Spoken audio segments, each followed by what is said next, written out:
There we go. Can you hear me? So I can't hear you though. Okay, there we go. On the microphone. There we go. I can hear you now. Yeah, that's okay. I'm good. How are you? Good. It's good to meet you in person-ish. I know. Nice to meet you too.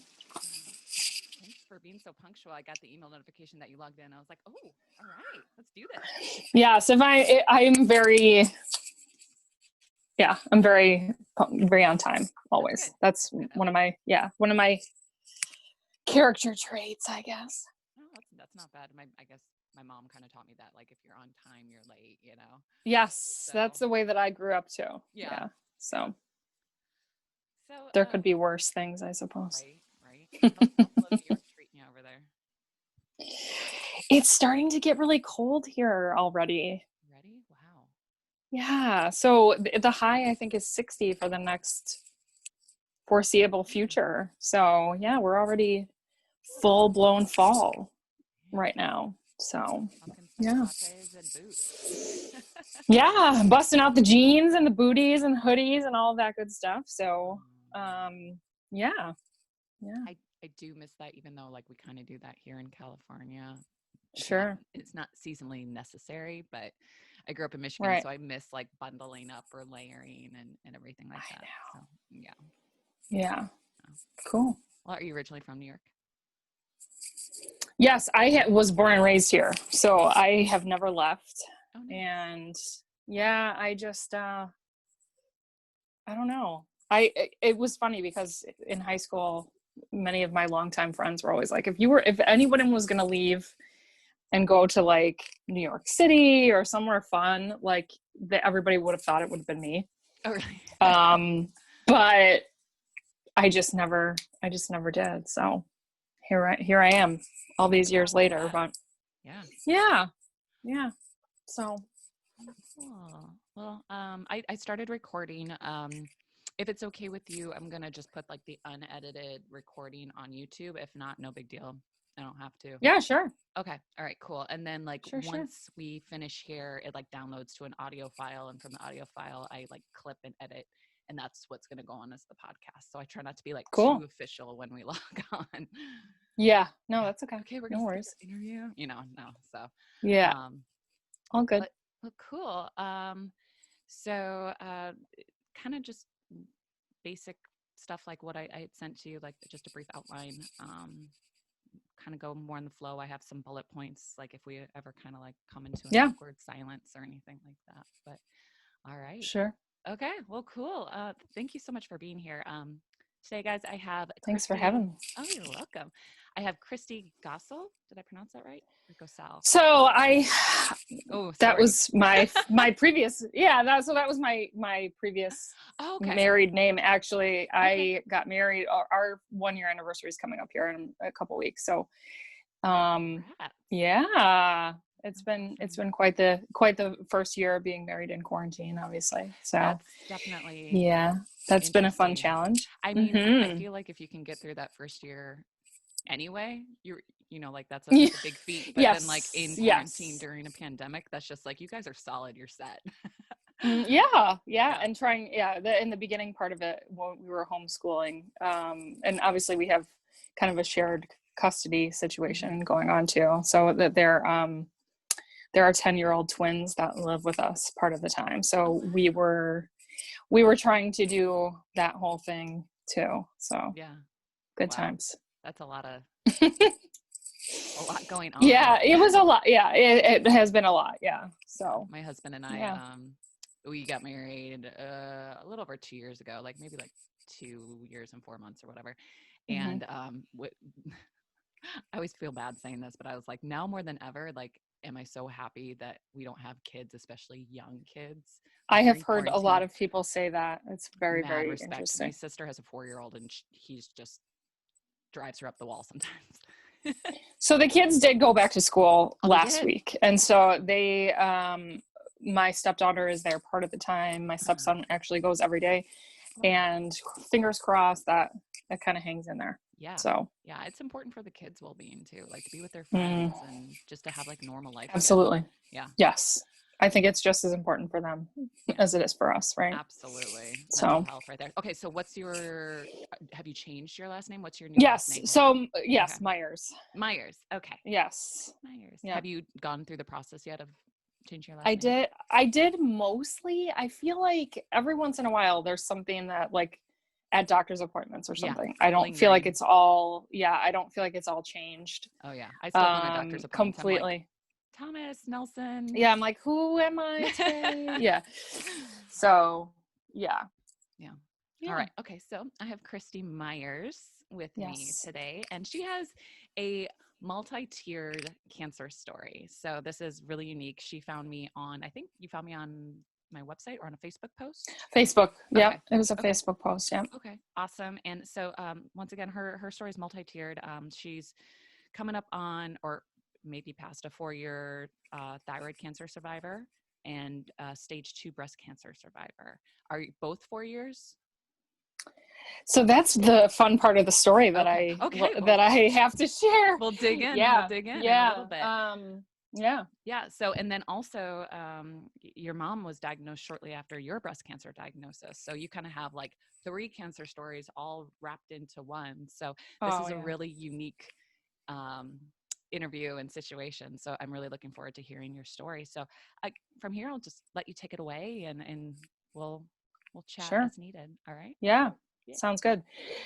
Yeah. So I had the fortune of finding my breast cancer myself. I was actually, I had gotten home from a yoga class one night, and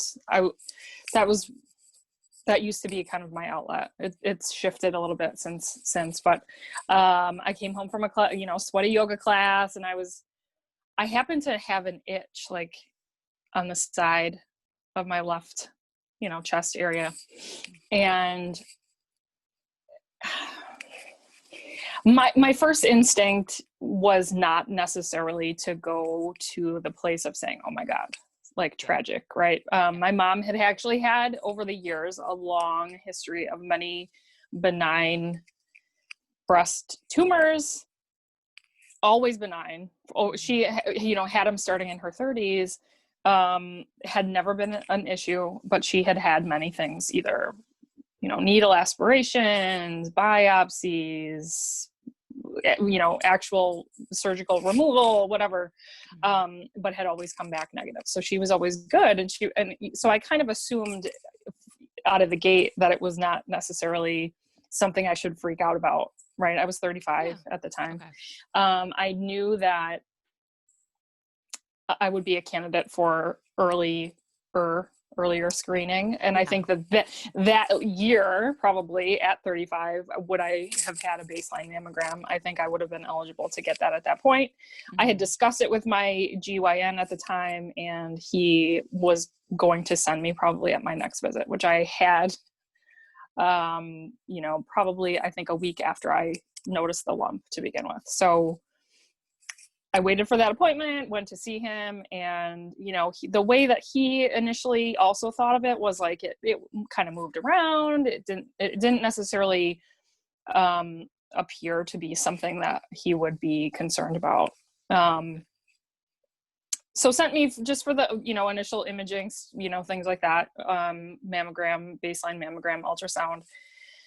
And it obviously crossed my mind that something could be wrong. I think, though, at the time, being 35, I had not really had any health issues up to that point. I took care of myself. I was very active athletically. I ate pretty well. I wouldn't have considered myself or ever put myself in a category of thinking that I was like the prime candidate for cancer at age 35. It just wasn't on my radar. And so I think, obviously in hindsight, or knowing what I know now, that scene is so much different, but, needless to say, as time went on too, I did start to have pain.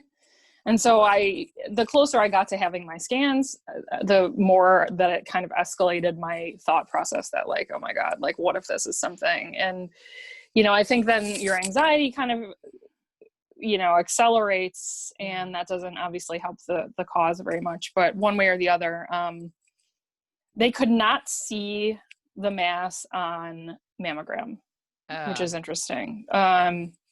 They could see it on ultrasound, and then that prompted them to do a needle biopsy. So I had that a few days later, and the next day, I think I got my diagnosis. So it was 24 hours later, probably, that I got the diagnosis from the needle biopsy. And,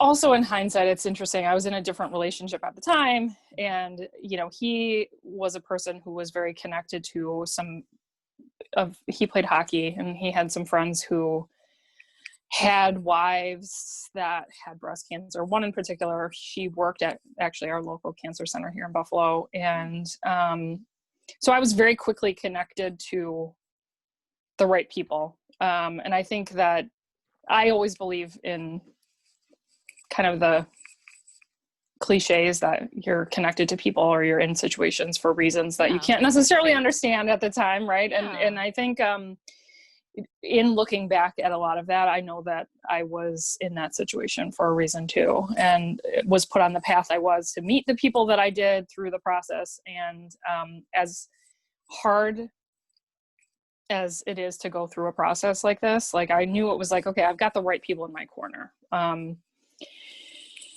So it took me maybe a couple weeks to get an appointment with my surgeon. Was the first person that I met with. And she kind of mapped out everything for me. She actually, in my first appointment, another sign for me was she walked into the room and she looked at my chart, and we share the same exact birthday, like right down, like month, day, year, everything. No kidding. Oh my yes. God. Like legit birthday twin. So she's exactly the same age as me. And and we're now, I consider her a friend, right? So, and she's wonderful. I was very impressed with her and felt comfortable and like I was in the right hands. But she basically mapped out the whole thing for me. Like, this is what kind of cancer you have. This is what types of things you're going to expect on the journey here. And I remember her writing it all down. And then you obviously go for a variety of scans to say, okay, well, has this spread anywhere? Because then that's your next fear. Because you're like, oh my gosh, like one thing after another. Not stressful at all. No. Yeah. So I went on the whole, and then there was this whole conversation about like freezing eggs. And at the time I was not, in a relationship. I wasn't married to him. And it was a very awkward conversation that was had by my surgeon, myself. He was in the room, and my mom, I think, was there. And, he was an older gentleman, and he was just basically like, I want nothing to do with that. I was not in a place and a mindset to be thinking about something like that. But obviously all these things are thrown at you on your plate all of a sudden. And you're just like, oh my God, like you're forced to think about something. You're not forced totally. And to force conversations that are, uncomfortable. Right. So, and not to mention the fact that you even have to go through this and put other people through this. Right. I think is just, it's enormous weight on your shoulders. But so anyway, I then start on the journey of going through all the scans to see, where I'm at with everything, and, meet with my oncologist and all of those things. And basically I don't really remember a whole lot in between there. All I remember is like knowing that it hadn't spread anywhere. Okay. But then they give me the day for my, well, you can want to start chemo on Tuesday. Like they're just it's very strange the way that you're presented with this information too. You're just kind of like the fact. Like, yes. And meanwhile, they're delivering this information to you, and you're just like completely devastated. Yeah. And I know that mind fuck. Yeah. And I recognize that it's their job to deliver that information. And I'm sure that they're very comfortable doing that at this point. They've done it for many years, I imagine, but it just is it's just very hard information to digest. And when they're throwing all this stuff at you, basically writing it out on a whiteboard saying, this is the chemo you're going to do. This is how many you're going to do. This is what's going to happen to you. This is be what happens to you. just a really, really overwhelming time. And at 35, you're just like, oh my God, like, yeah, your world gets just totally turned upside down, yeah. right? In the matter of, hours, and everything that kind of happens, you kind of are forced to, take it and process something else. So that day finally did come that I started chemo. It was a Tuesday, and I recall going, you would always have to go for blood work before the chemo appointment. And I remember going in and talking to one of the nurse practitioners that I now refuse to see when I have my follow-up appointments, because of the information that she delivered to us. This was my first day of chemo. I had not been hooked up yet, but I had a preliminary visit, and she said, "Oh, did anyone give you the results of your PET scan?" And I said, "No." But, my mom and I were both like, we were kind of in good spirits. We're like, we know everything's fine. Like, we know it hadn't spread. We were kind of like okay with where we were at with this. Yeah, So, like at like a good place, like just like I was like, I fine, understand okay. that I have to just like forge ahead, yes, right? Like I'm forging ahead with whatever is going to happen to me. Like I'm going to take it on. I'm going to, be tough. And then, meanwhile, I had met all these other women, as a result of the relationship I was in. She then had connected me to other people that had gone through a similar situation that work all at the cancer center. Mm-hmm. So I always had this amazing circle of people who had been there and done it, like not that long before I did. And so,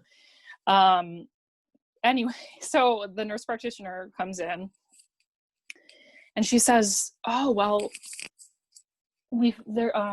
they suspect on your PET scan that there's a spot on your thyroid. There's a cancerous spot on your thyroid." And actually, I had a biopsy on that. I take it back. I did have a biopsy on that the day prior, but we were just like, whatever, right? It was not on my radar, but it ended up being that she shared with me that I also have thyroid cancer on the first day of chemo for my breast cancer situation. Really good bedside manner. Yeah. Yeah, because she had thought that someone told me already, I guess. Still, but just like, Yeah, so now I have to go up to chemo. Come on, lady. Which I had never done before, obviously. Yeah. And so I'm terrified. Mm-hmm. And now they're telling me that I have this other situation I have to deal with. They're like, you know what, that is not a priority. Get through your breast cancer treatment, because I had a year of that ahead of me. The type of breast cancer that I have is HER2 positive. And what was that again? I was HER2. So there's basically there's a few different types of breast cancer. So estrogen, progesterone positive, which is they call hormone positive or negative. Mm-hmm. HER2, which is, it's kind of more rare / aggressive. Okay. Triple negative, which means you have no positive, and this all has to do with the hormone receptors that are active on your cancer tumor. Okay. The cells that are present in the tumor. Or you could be triple negative, like my mom was, which I'll get to that obviously, but there's, triple positive where you have every single hormone receptor in there. You got to do all sorts of, all of the therapies that you can possibly think of. It's so diverse. And the one thing that was interesting to me was to actually learn that there were so many everyone is different. Mm-hmm. When they present with a cancer like this, right? And there are so many different facets to it. There's a genetic component to all of it. And so I also had to that was one of the first things that I did after my diagnosis was genetic testing. Mm. And because typically, and then I ended up doing this for work, which I'll get to probably at some point as well. I did this for work for about 18 months. I worked for a genetic hereditary cancer testing lab, actually selling the genetic testing to cancer centers like the one that I went to. And it kind of came a little bit full circle. It was an interesting thing, but I think there's a misconception out there around, you kind of assume that you say, okay, I have cancer in my family. I get cancer. It's caused by a gene mutation. Which is very actually minimally the case. It's like less than 10% of actual cancers are hereditary. So all cancers are genetic. They are not hereditary, which it seems like a counterintuitive statement, but it's actually That's what I was told. Oh, And I'm less just than trying 10, to wrap my brain around it's the very weird. statement. And I'm Yeah. like, It's very oh, hard. Yeah. So it all has to do with your genes, okay. but Oh, it's yeah. not necessarily passed down Yeah. from It's your how it mom or your dad or expressed with whatever. your It's genes. Okay. absolutely right. So there is some genetic connection to what happened to me. Mm-hmm. I just don't know what it is. There is just not a gene mutation that's out there, and having been discovered, Mm-hmm. that is out there and was present in my Mm-hmm. situation. So my mom was also tested for it, did not have any genetic link to her cancer, even though her mother passed away from breast cancer in 1986. And then we have a lot of hereditary cancers in my family on both sides. We have prostate, melanoma. Those are all hereditary cancers. It gives you the ability to sleep at night when you know that was the reason, I guess, but we still don't know. So we have my mom has some kind of, I don't know if you want to call it a conspiracy theories, but there's a drug that her mother was given when she was pregnant with her called DES, it stands for, that's the shortened version of diethylstilbestrol, which is, I believe, was given. I don't think anybody is ever given it now, but I want to say it was for morning sickness or women who had miscarried and things of that nature. So my mom has been convinced for a very long time that her cancer specifically is probably linked to my grandmother taking that.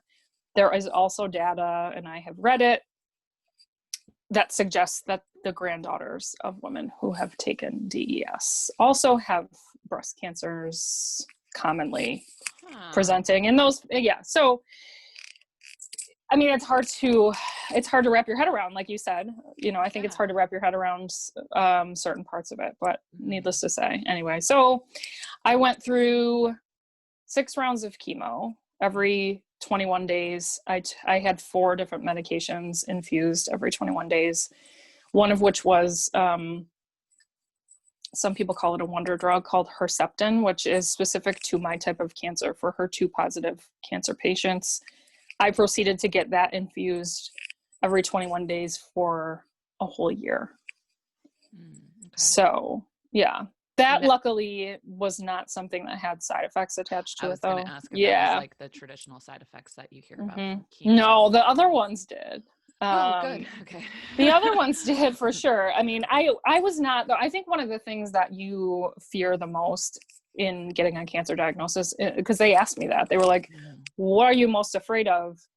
And I said, I just feel like I'm going to be sick all the time. Like you think, you see it on TV, right? You see the cancer patients on TV, you think that you're going to be just vomiting your brains out all day long and just not able to function, which I also, in hindsight, think that and was told by many people that I did remarkably well. I think so. That's the value, I think, in being a healthy person before you get a diagnosis is that your body can handle it pretty well.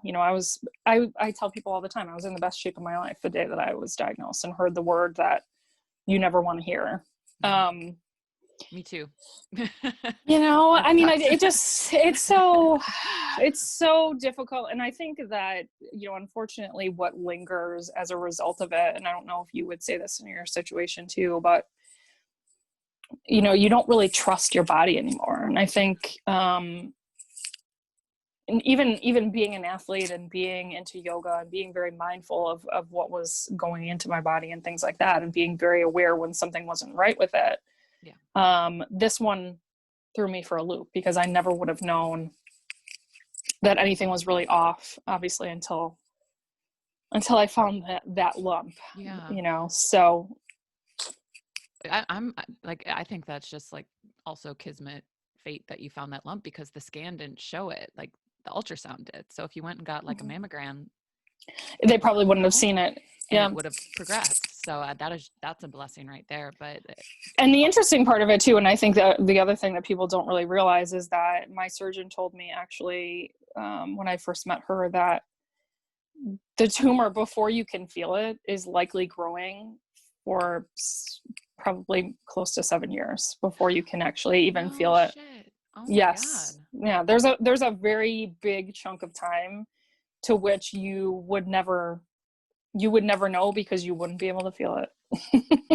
And then it was probably growing in there for 6 to 7 years is what she said to me the first day I met her. So, I mean, that's crazy too, because I was just like, oh my God, like, because you say to yourself, had I seen this or felt this or known this sooner, how would that have changed my situation and what my body had to go through? But you know, you don't really get that luxury, I guess, a lot of the time. So I finished my cancer treatment for, you know, my particular situation, but in the middle of that is where my mom enters from stage left here. And because she was so actively involved with me and taking me to my treatment and being there for me, she was not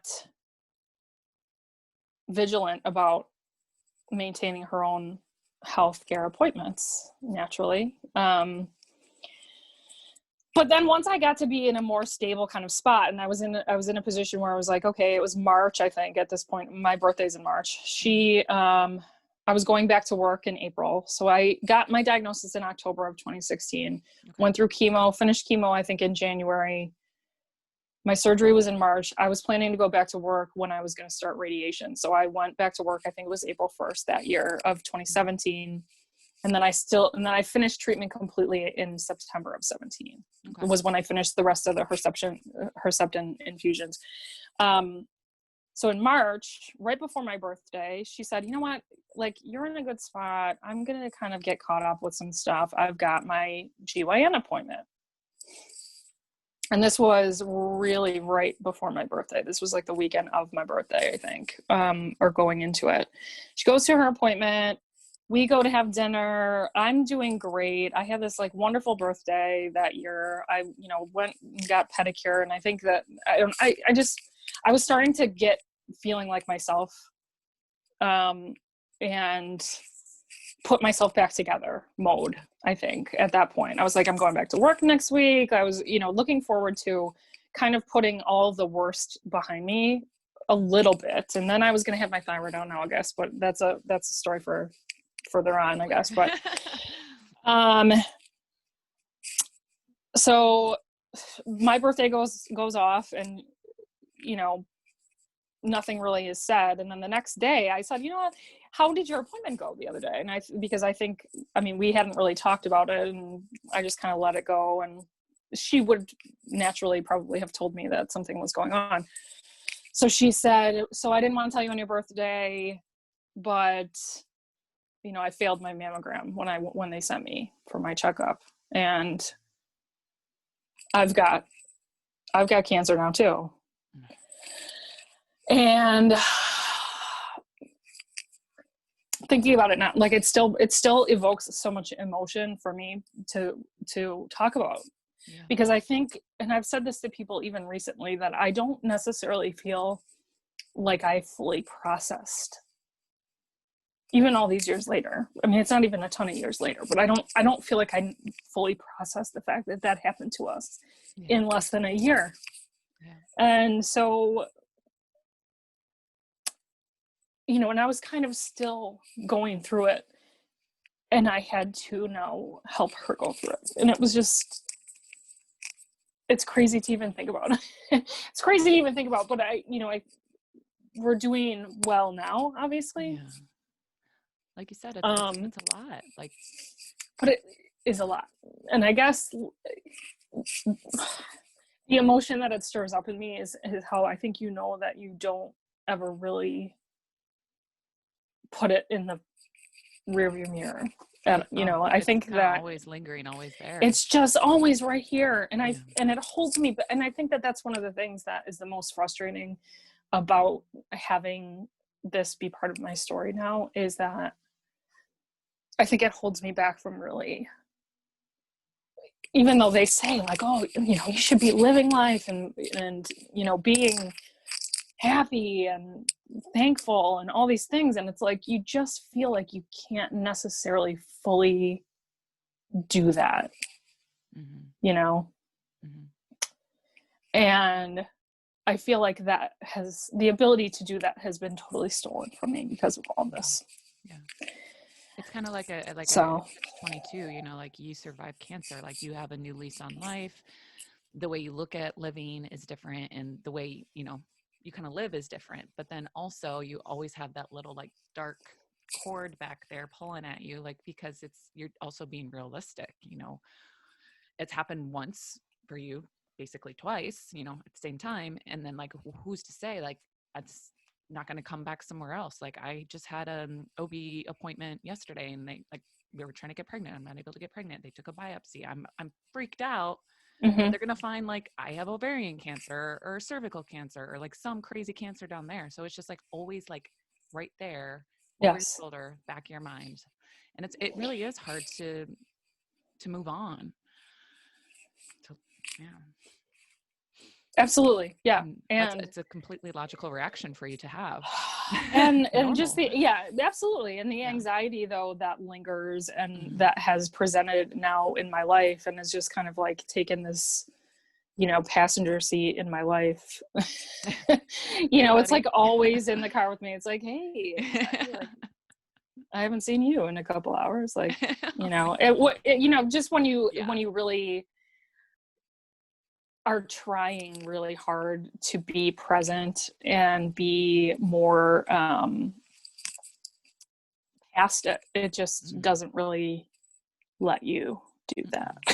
No. So anyway, so it was hard when my mom was in the thick of treatment, because she had this mindset that, I mean, my mother is a very strong person, and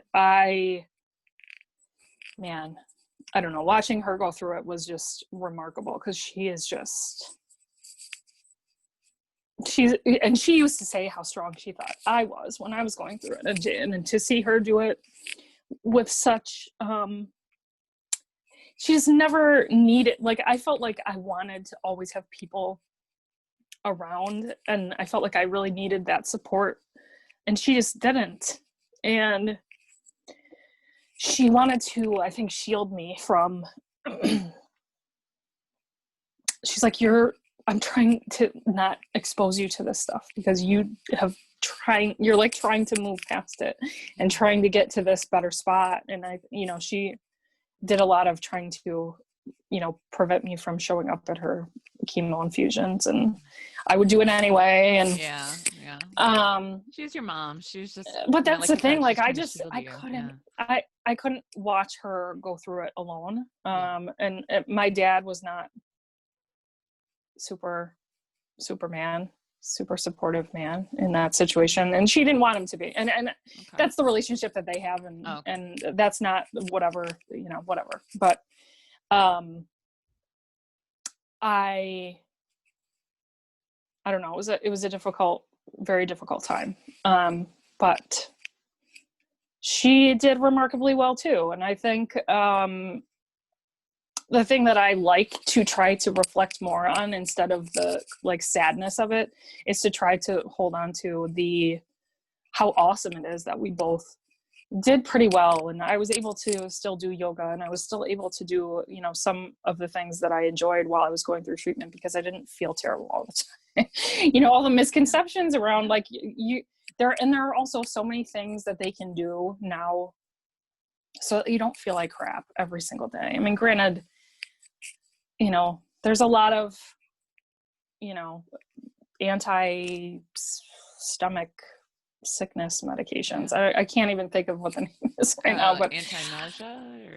Anti-nausea. Yeah. Okay. So before my infusions happened, even before the chemo was infused, I would get pumped full of stuff that would protect my stomach for days and days after treatment. It was incredible. It was absolutely incredible. I had no idea. And some of the stuff was a godsend, honestly, looking back. And, yes, I was tired for probably the first week or so, but then literally there would come a time in the cycle where I came back to life, and I was able to, still do headstands at yoga class. Like, it was incredible. It was incredible. And I have to give myself a little more credit for, how well I actually did do through all of that, despite what you are going through. So, yeah. So you didn't have to do like a mastectomy or a lumpectomy or so anything? I did lumpectomy. Okay. My surgeon, they're very conservative at the cancer center where I was treated, Mm-hmm. in that, especially in younger people. Mm-hmm. Obviously it was my choice. And it was something that I did ask of everyone. I was like, do you think that that is the right choice for me? Based on my situation, if I need to have a more dramatic surgery, I want to know if that, and honestly, what was also interesting to hear, similar to the genetics conversation, that I didn't realize, was that the survival rates for women in pretty much every age group, as it relates to what type of surgery you choose, regardless of your stage, severity, whatever,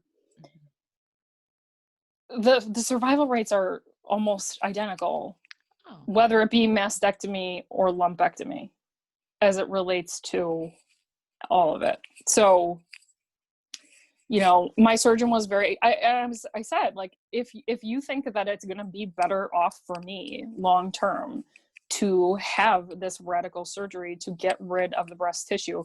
The thing is, and I've heard so many things about this too, like, your breast tissue is never completely gone. Like, there's no way, nothing that they can do to completely remove every single breast tissue cell that exists in your body. Like, it's just not possible. So even if you choose to have a dramatic surgery like that, like, yes, do you increase your chance of it not coming back? Sure, to a degree, but that doesn't eliminate the possibilities for, like you said, to have it come back somewhere else. Yeah. So one way or the other, she said, obviously it's easier to make a different decision later in your situation if you choose to say, you know what, I don't want to be scared of this all the time. You probably will be anyway, but to lessen your chance of another breast cancer, if you wanted to have that surgery later down the road, it's easier to obviously do that when you choose lumpectomy first and say, you know what, I want to go back and have this more drastic surgery. Like, you can't undo. Yeah. You can't go back and say, tissue put him back together, So, she was very helpful in making that decision, and I felt comfortable with it. My surgery was successful. I had clean margins. I did not have any lymph nodes involved. My mom made the same decision. She also had the same outcome,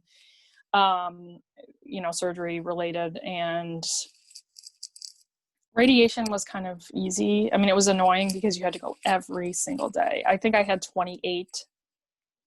So I went every day for 28 days at the same time every morning. Right. And that was right when I was working again too. So it was my first month back to work, and my first day of radiation was like my first day at work. What kind of I guess guidelines did they have for that? Like, did you go into like a booth and then like, could you not be around people for a while? Is it kind of like the radioactive iodine, or is it like just a get scanned? No, I mean, what was also very interesting, and obviously this whole thing was extremely like learning experience focused. Like, it was like I learned about things that I never thought I would have to know. Radiation is very specific. So you have to go, you make this appointment to go, and they take measurements, and they like position you in a certain way, and you have to be in that position every single day, the exact same way, at the exact same, it is so bizarre. And if they made the determination that I needed to go like this, or move your arm a little bit this way, they literally had photos of every single position that I was to be in every day. Oh my God. Right down, like very, very measured, calculated, very, very interesting too. It was fascinating to see. I had no idea. I had no clue. And then there was also a very specific breathing technique that was done because of this was something that I asked them about. I was worried about this because I, of course, am like a researcher, which was good and bad all at the same time. I'm a Googler, and I wanted to know all the things. if you ask me what a piece of advice is for anybody, do not do that. Even though I do that all the time still. Do not do that. Yep. Do not do I'm that. with you 100%. Do not go online. But I looked into, I saw all this data on, secondary cancers caused by radiation, yeah. damage to your heart because of radiation, damage to your lungs because of radiation. And I said, I don't want to do this. I've already been poisoned. I'm continued to get this infusion every 3 weeks. I also fought my oncologist on not taking tamoxifen, because I think the other point of advice that I would give people is be your own advocate and advocate for yourself. And where the research part is valuable is knowing your situation. Like, these are my circumstances. Like, I did not have a hormone positive cancer, even though I'm in a, very reputable cancer center, nationally, worldwide recognized, whatever.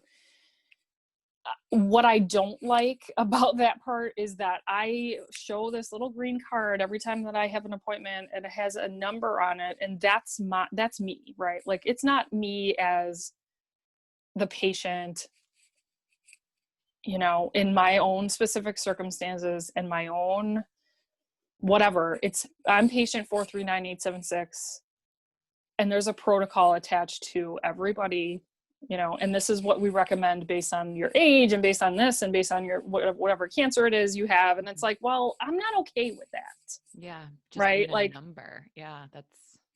I'm almost thinking, and it's kind of a joke, but it's kind of, I said to my uncle one day, we had dinner a couple of weeks ago, and he just recently finished treatment for prostate cancer. And I said, I want to get that number tattooed on me right here, because it is just, yeah, it becomes a part of who you are. And unfortunately, I, though, fought back on, the protocol, because they claim every breast cancer patient gets tamoxifen. I said, well, why?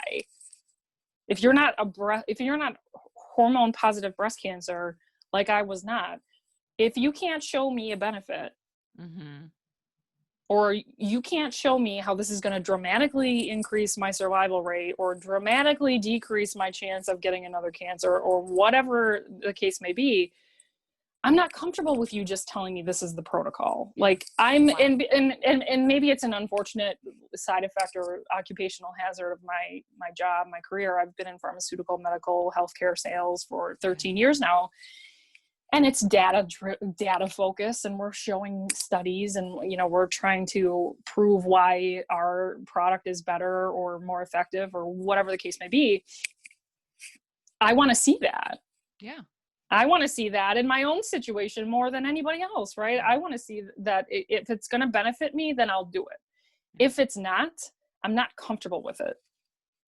Yeah. I'm not comfortable just being handed this saying everybody's got to do it, so here you go, for 5 to 10 years with a slew of side effects that are not good. I'm not comfortable doing that. And so you have to advocate for yourself. You have to fight back when you're not comfortable with what you're being given. And then not everybody's comfortable doing that or knows to do that. I a couple weeks ago I talked with Jackie Shore. She's a cancer coach and patient advocate. I listened to it. Yeah. And that was like her big thing. She's like, be your own advocate. If you can't have somebody else be that advocate for you. So I think that is such a huge, I'm drawing a blank on the word, a huge reason, a huge way to help set yourself up for success, and to ask questions, and to, like you said, don't just do something because they said, oh, that's what everybody does. Yeah. You don't have to accept that that's right. Yeah. I mean, if they can't prove to you why you're doing it, like, I think that not enough people really do advocate for themselves. And if there was any reason that I'm glad that I have the wherewithal to do that, it's that, because, it's just not, that wasn't good enough for me. Right. So, yeah. And I think that that's important. And I think that message is important to get out, to anybody who's diagnosed going forward. And that's what I would share with anybody that I know that has to go through something like that. So, yeah. And then, I don't know, I had the thyroid surgery. That seems like very insignificant to the Yeah. story. I mean, it kind of, even Yeah. though, I mean, that was the cancer that you had, right? Yeah. Mm-hmm. Yeah. So. And I don't know if the only thing that I would say about that part of the story is that I just maybe wish that my mom and I always joke that we wish we could get our thyroids back. Yeah. We always say that So? our thyroid, well, she actually, so She had hers out years ago? they suspected that she had thyroid cancer, and she had it taken out. And then they determined that she didn't, and now she doesn't have it anymore. And Synthroid. so we've gone through a whole slew of things with that, because she was initially on levothyroxine, which also probably an occupational hazard is that I don't like generic medications always, because I believe they don't necessarily work as well. And so I'm on branded Synthroid. We both demand to be on branded Synthroid. I guess I don't feel the same. My sister had the same issue with with the generic brand. She has to have some, like the brand on brand or whatever it is. But yeah. I feel like, though, I don't know. You're okay. I just feel like we wish that we had our thyroids like back intact. Like we always joke that our synthroids, our thyroids are, partying in a dumpster somewhere together, like just having a little thyroid. Yeah, having a little thyroid party. I made them take a picture of mine before they got rid of it or whatever they did with it. It was a gnarly tumor on there, so I was like, can you please take a picture? So yeah, it's crazy. Oh my gosh. Yeah, it looks like the golden I don't snitch. have that, and I'm not sure that I would have wanted to see that. Oh, I want to see that fucker. Oh, I wonder if they would have given you. No, I have a terrible mouth. I wonder if they would have given it to you like in a jar or something, like if you wanted it. I was gonna ask. Not that I mean, what the hell did you do with it? I don't know. I don't know if they wanted to test more, if there was like a specific type. I don't know if they want to make sure it was the papillary sarcoma or whatever. But so you know what's interesting about thyroid cancer too? This is just a fun fact. I don't know if they shared this with you in your process, but because when I had the biopsy done, they're like, well, the biopsy is not really a super accurate reading of whether or not you actually have a thyroid cancer. Like they might just be like, like the number of, false positives I think they get from something like that is it's a big number from what I understand. So the only true way to know if you had a thyroid cancer is to take it out completely and resect it. And that's the only way that they know. And I'm sure and that's so unfortunate, because I mean, if all of a sudden you make a determination that maybe you don't have it, or you could have just had part of it out or something like that, like it's such a major, it's an important I didn't organ. realize how it is an important organ. And I think that I don't know, do you feel the same without it? Yes and no. It was a slow onset of me not being myself until I got it out. Like even my husband said that. Like he's like, you weren't yourself, like for the longest time. And he said it was just a slow transition. And mine was like 3 centimeters big. It was a big one. It was a big guy. And it did turn out to be thyroid cancer. And I just kind of always thought it was like the bump that was like normal. I don't know. Like it was just so slow growing. And when I finally got it out and like I recovered about 2 weeks later, like my husband was like, oh my God, you're back. So like in that sense, like I feel stronger. I feel like I've actually had a really good recovery experience just because I feel stronger. I feel like I have more energy, not every day, but as far as my body, maybe it's because I'm also getting older. I don't know. My body doesn't respond as quickly. Like, girl, I put on some weight. I don't know if that's because of protein or no. I think no. I don't know if it is a post chemo thing or a thyroid thing or what, but there's at least 5 to 10 pound difference that I just can't shake. I mean, I ride a Peloton bike almost every day since being in the quarantine. And yes, am I extremely great. I feel like I don't ever want to come off like I'm not grateful that my body got me through that. Like I am underneath it all, but I think that there's also a certain level of like, I want to be me, you know, and it's hard to accept that it's not the same as it used to be. And I think that that's the other unfortunate side effect that you are stuck with forever, is that you're just kind of like, okay, you know, this is a new normal. And like they said, which is like the quarantine term, yeah, right. No, also, but you know, it's hard to accept that, like, okay, this, you know, spare tire situation, which I've always had a little bit, obviously, but I think it's, you know, you can't really shake it anymore. Like I have joint pain now that I didn't really have. And yeah, I'm going to be 40 in a few months. Eek.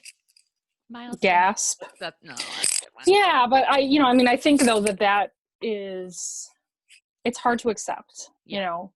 It's hard to accept. It's hard to accept that is your reality, and that your reality now includes, you know, staggered imaging of, you know, MRI every 6 months, mammogram every 6. So it's like I have this schedule of like, oh, but right before Thanksgiving I get my mammogram, and then in May I get my MRI, and you know, the stress and the anxiety that's involved in all that, and you know, total PTSD with that. Like PTSD is very real. My Very experience was not as large as yours, and I had like massive PTSD going in for my ultrasound, like 6 months after. Like it doesn't matter what cancer like, you had. Like you still heard the word cancer. Yeah. Like I've had that conversation with people. Like, yes, thyroid cancer is one of the better cancers to have. Like because it doesn't typically spread, you know, for whatever reason. But you know what? The C word is the C word. Okay. And maybe some people's treatment or whatever you go through is less invasive or less damaging. It's like losing your hair, whatever it doesn't matter. You know, it's all damaging to you in some way, you know, and sticks with you somehow, and going forward changes who you are and all of that. So, but I'm happy to say that my mom and I are both doing well, though. I mean, that's the thing. I guess at the end of the whole spiel is you guys that we're both doing well. And, you know, I think, and she's much better at appreciating that, and, you know, just kind of like letting it roll off of her back than I am. So I think everyone's got their own ways of dealing with it, but I probably don't do a very good job.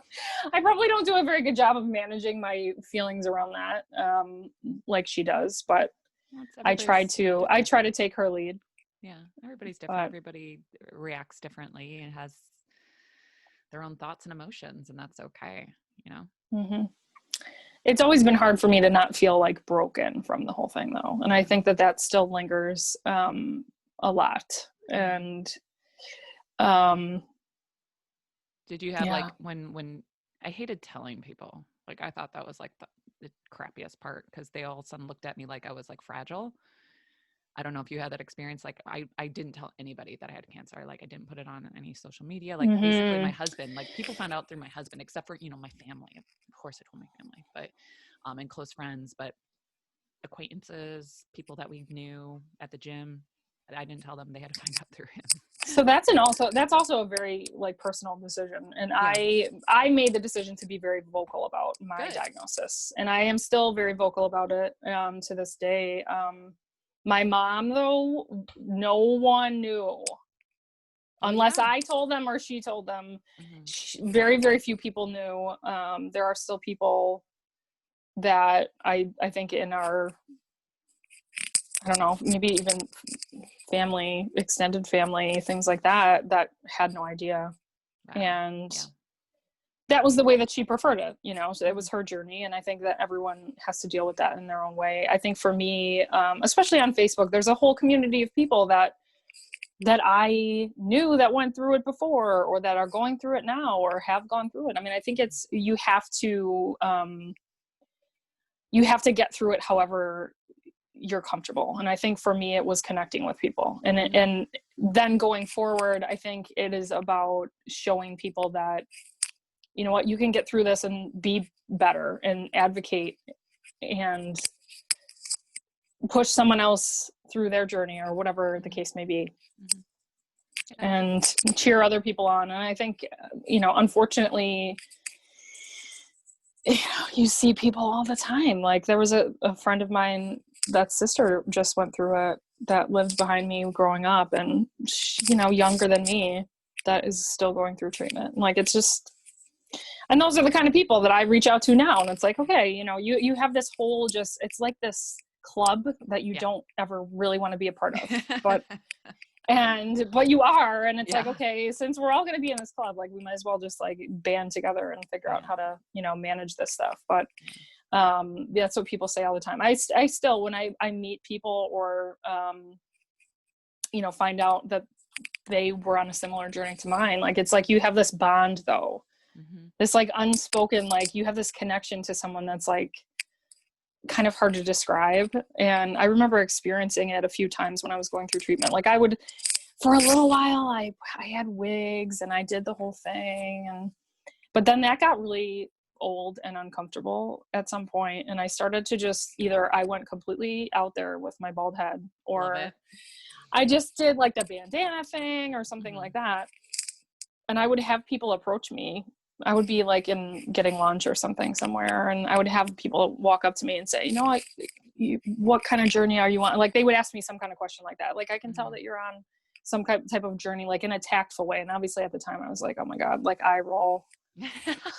You know, like, you're talking to me. Yeah, I'm on some type of journey. Like, at the time, like, you don't really get it until you get it, right? And you don't get it until you're on the other side, where you're like, you see someone else go through it.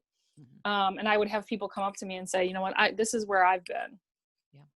And just know that it's going to be okay, you know, and just look at me and say, you know, you're going to be on the other side of this at some point. And, you know, just know that there are many people that either came before you or will come after you that have been there. And I've done the same. And then I've proceeded to do the same thing. And I think it was such a gift when people did that, because then I was like, okay, I know that I am the kind of person that will do that going forward. And I have done it. And there's something about that is really powerful. I think, to be able to both recall where you have been and remember the message that you received from someone else that you didn't know. To be able to give that to someone else, I think, is very, very cool. And the opportunities that I've had to do that are many. I think I've done that many, many times, unfortunately, but it's cool. It's nice, and it's full circle, right? Because you see how far you've come, and you appreciate that part, and you also kind of give that gift to someone else. So that's pretty cool. But yeah, absolutely. I would say the cancer community is such, like you said, such a special group, such an amazing source. Just I don't know. I always kind of say it's like a warm fuzzy, just because like everybody is open arms. They're there for you, whatever you need. It doesn't matter. You have to be. They're there, like, just to, like, if you need to, like, vent, if you need to cry, if you need advice, like, everybody in the cancer community is like, well, this is what I experienced. This is like, maybe try this, or, you know, talk to your doctor about this. Like, everyone is just so helpful and so loving, and always, you know, coming from a really good place. There's like no hidden agendas. And to me, I think that's just like the most like heartwarming thing that I've experienced with the cancer community. I would agree with that, especially if you're talking about, if I would reflect on my experience actually getting my chemo infusions, like the nurses, my chemo nurses, some of them still like text me on holidays or whatever. Like, they were literally the most special angels, you know, in the entire world going through that. Cause I honestly, some days are like so incredibly hard when you're sitting there and feeling like you're never going to get through it. And you just have these people who I don't know, that is very hard to describe, but those were some of the most just remarkable people that I ever met, and had the fortune of being poked in the chest by in my metaphor. Yeah. Because that's the thing. I mean, I think you have, like, by nature have to be a special human to help people through something like that. Yeah, absolutely. So, Special place in heaven for them. oh yeah, big time. Yeah. I imagine for them too, it's got to be a really difficult, rewarding yet difficult vocation, just because you are working with people with cancer that you don't know if they're going to make it, that, you know, you don't know if you're going to see them for their next treatment, good or bad, whatever, but it's got to be incredibly tough for them too. So like the oncology nurses are just incredible. Yeah. And I Everyone. could name all of them, and it would take me a while, but they just are, I just have so much gratitude for the way that they showed up for me specifically. But I also, though, was the person who, like, had the chemo party, right? Like, there's always one, right? There's always one person that has like 6 people who come, like, you know, you got the person come and be like, I've got another person who's here to see, like, do you want them to come back? And then I'll have like chairs all around me of like all the people, and they're like bringing cookies, and all the people that work there came, and, you know, just, I had always this like gathering of people I'm that person. And even when I have my visits now, you know, you have your favorite nurses that you see, or you have your, you know, the staff who remembers you, and it, when you have a clinic visit. And because I was very engaging with the staff. I was always, and maybe again, it's because of my job, but I liked to have that relationship, because now I also am very specific about who I see. Like, I don't want to see my oncologist. Like, she will ruin my day any day of the week. Or I don't want to see that nurse practitioner who gave me that bad news, that extra bad news. So I'm very specific about who I see. I'm like, I like my nurse practitioner, or I will take this new person, but they're, you know, and they'll listen to me, because I've been coming there for 4 years, and they're basically like, we will, okay, like, keep her happy, you know. Like, on my last day of chemo, I made cupcakes, and I'm passing out cupcakes, and I'm like, you know, I think that part of getting through that journey is your mindset and your attitude and the way that you approach it. And I think that I did whatever I could, you know, and even especially on the days where you did not feel strong, and that you did not feel like going and sitting in the chemo chair. And the days that were the hardest were the days where I tried so hard to, like, okay, put on the pink wig, like from the Halloween store, and like make it look like fake it till you make it, right? Like, push through this day, and tomorrow will be better, you know. And there's even days I do that now, right? Like, you do that in your real life too. You know, you don't necessarily just do that in your cancer life. So I try to pull from that journey sometimes and say, you know what, I have been through harder things, you know, and some days, I mean, even in the quarantine, it's like some days are hard, and you endure some crappy things in regular life. And the one thing that's hard too, and I don't know if you feel like this, but, you know, I promised myself that, okay, I'm done with treatment, and I promised myself, and this makes me emotional to talk about too, I promised myself so hard that I was like, I'm not going to get wrapped up in all the crap of life, and like get stressed about little things and like let little things bother me ever again. Like, I made these just lofty promises to myself, and I was just on this mission to live a different life. And it's so easy to go back, to revert back. Yeah. Well, oh my God, so easy. And that's exactly, because I was like, there's just so much more to life. And I did not want to go back and, you know, have the same kind of human experience, right? To say, like, you know, my life has changed now because of Yeah. this, right? But it hasn't, right? You know, it hasn't, because you're the same. Days and and the things, stuff creeps in, and I wish it didn't, and I wish that I did a better job, I guess, of not allowing it to creep in that way. But we're human. That's all right. I know. And I guess knock on wood, we're lucky enough to live to tell this tale, and you know, and be able to just be on the other side and be living whatever crappy human experience we had to live. It's called 2020. Well, right. Like the 2020 human experience, right? And it's like, okay, well, if you can go through chemo, you can survive 2020. Oh my God, seriously. So and on top of that, I feel so bad for like the people who are experiencing cancer or some sort of sickness during this year. During this, so isolating, because like for you, you said, you know, you always had the chemo party. You had a lot of people in your corner to surround yourself. Oh my gosh, with, and I can't imagine. They don't have the option for that, and I can't even imagine. No. So Not at all. I feel blessed that I got my thyroid out in February. So I feel blessed that my friend was able to come visit me. She works at Kaiser. That's where I had my surgery. My husband was able to come, and like we were able to have people around, and I got visitors, and it was great. But it would have been very isolating and very lonely. And it can be, for sure. Yeah. And I think, general, I mean, anyway. there were a lot of friendships. I could say, I could speak to some friendships that I thought were kind of dramatically changed by going through treatment, and that you know who is going to be there for you and who isn't, right? So that is something that's made pretty clear to you right out of the gate. But you know, you kind of feel like, you almost feel like it's contagious in certain ways, right? Like they were like, it was like, oh, that's interesting, that person didn't reach out or disappeared. Yeah, that's I was talking to my friend Jo about it. She also had breast cancer, and she was just saying like how, you know, certain friends phased out, you know, like they don't know what to say, they don't know how to react, they don't know how to support. And that's not our fault.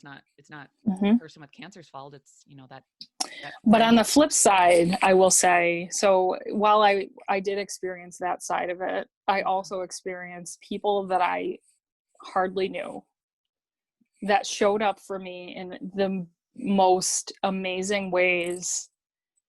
There was one girl in particular who I actually, strangely enough, took her job when she moved on to a different job. I took over her job, and she was just, and I still probably should, and I have sent her thank you card upon thank you card over the years, but it's like you feel like there's something bigger that you want to do for someone like that. Like she was dropping off soup, she would drop off cards, like motivational stuff, and text me and just like really stayed in touch. And it was someone who I literally, and I still haven't ever met her in person.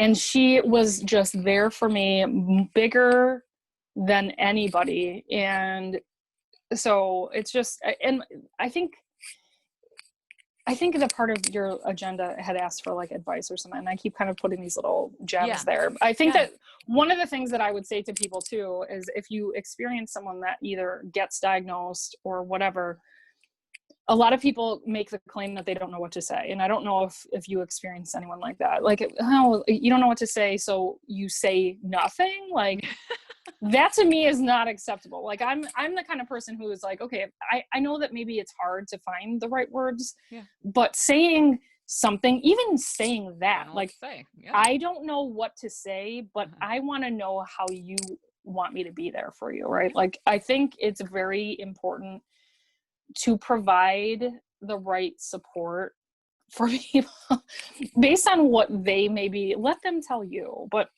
just say something, because you don't want to be in a situation where, you know, a friendship is forever changed, or you lose a friendship or something over, you know, I didn't know how to be there for this person, so they're not in my life anymore. Like, it's such a critical time to, you know, be supportive of people. And I think, you know, that's just something that's always really resonated for me, is like, if I see it, like if someone posts on Facebook, like they're going through it, like I immediately feel inclined to like send a private message, or if I know where they live, like there's always something I think that you can say that is constructive, and saying nothing I think is probably more damaging.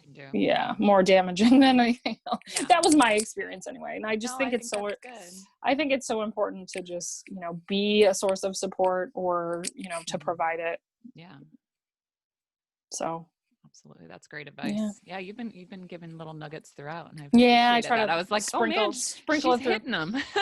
Yeah. No, that's I pay awesome. attention. Yeah. Well, you were an excellent interviewee. So I guess like just we're kind of like at a good spot to wrap things up. Is there anything else that you'd like to share? You've given some really good advice. Just anything like what's next going forward for you? Like what kind of goals do you have?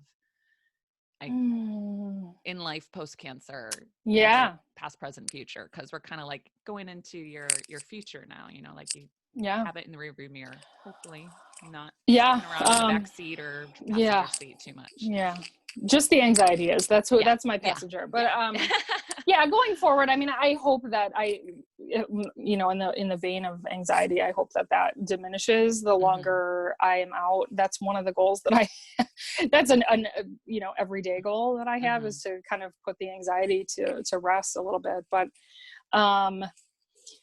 you know, I think that one thing that I really have thought about is getting involved in a little bit more volunteering, maybe being a coach in the cancer center to patients that are newly diagnosed. I think that's something long term.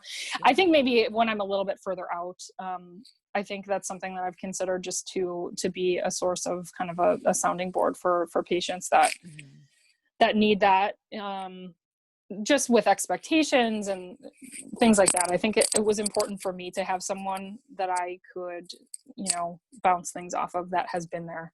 Yeah. So I, long term, I think would get involved in something like that. I think I want to get more involved in the cause of breast cancer research. I mean, I think what's tough about it is that you have mixed emotions around it. And I think that's why I say further out, more a long-term goal, because it's still kind of fresh. Yeah.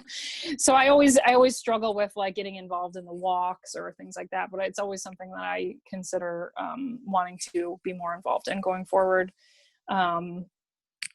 Maybe even like starting some type of contingent in my area for a support group for, you know, young survivors like myself. I think that there's really no resource that's super out there for that. Yeah. So I think that, you know, creating something like that, I follow a lot of folks on Instagram and other areas, survivors and such, that I see all these really, you know, cool events. Obviously if COVID ever goes away, I would love to have, you know, a gathering of, you know, I follow like the, you know, the breast cancer survivors on Instagram and such. And they always have these really good resources for, you know, events and gatherings and all this stuff, that I would love to, you know, be a part of at some point. Well, those are great goals. I love it. Yeah. Yeah. Yeah. I know if, you know, going into the coaching side of things, being an advocate for a lot of patients out there, I think would be a huge help, because when people hear the C word, that's everything kind of just blurs, and like it's just like that wonk wonk wonk sound, and you don't really hear what the doctor's telling you.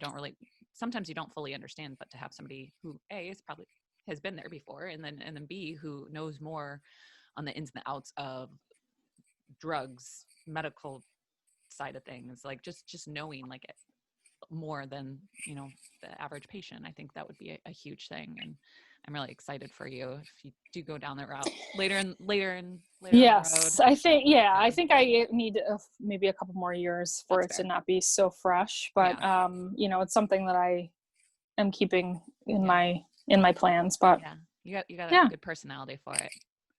Very easy to talk to, and and just very approachable. So Well, you are too. Thank No, you. thanks. Like I really, no, friend. this was, I know this. it's fun. I know. Well, and that thing is too, you're in the club. And so you get it. And I think you're on a different level with people that have already, that have gone through it. Yeah. It's such a cool thing. And like, I can't believe like this whole podcast idea came to fruition, and I'm actually getting people like finding me and wanting to come on the podcast. And I feel so blessed that once again, the cancer community is just so open arms, and the people who are willing to talk about it, tell such fantastic stories, and getting to know everybody. I feel like I'm getting all these new friends, and like that I've never really met in person. So it's just it's something special, and I really hope that if one person each episode just can get touched by these stories and learn something, or like just has like an aha moment, I feel like that's just done its job. Like I don't need a million followers. I don't need all this clout. I just want to make a little bit of a difference. And but it's a special thing that you are doing too. And I think that it's there's a lot of value in obviously people sharing their stories, but the fact that you had the idea to have people do that, I think is very, very cool as well. So I appreciate what you're doing, and I hope that you continue to. I have a ton of people.